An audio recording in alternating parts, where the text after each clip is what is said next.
Habari yako kijana? Salama mzee, kwema motokako? Kwema. Mstari wa 72. Yusuf Tulat ya vita ya Wajemi.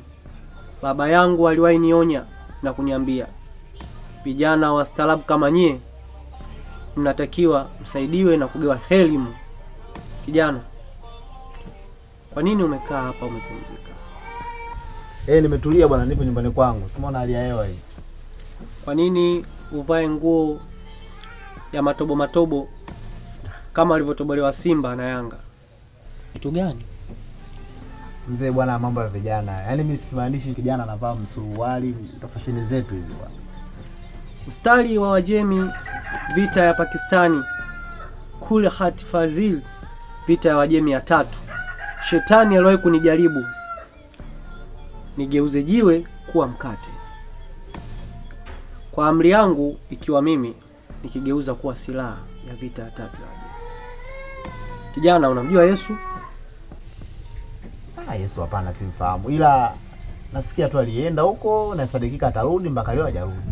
Tunamsubiri mpaka leo hajarudi Yesu. Simjui. Tuseme una bahati kubwa sana. Kama bahati aliyopata Yusuf, bahati aliyopata Musa, bila shaka umemwona Yesu.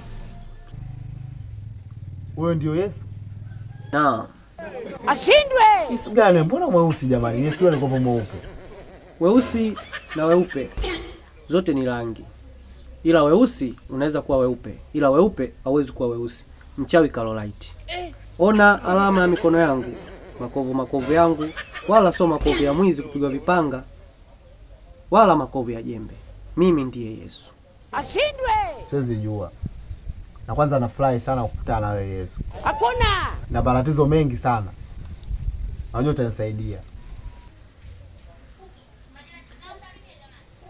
Kijana, una 400 hapo nikapata hata miogo. Hii ni maajabu. Sawa. Sio mbaya kwa sababu mwenyewe nina shida. Acha nikakufuatie ndani. Kafati haraka sana.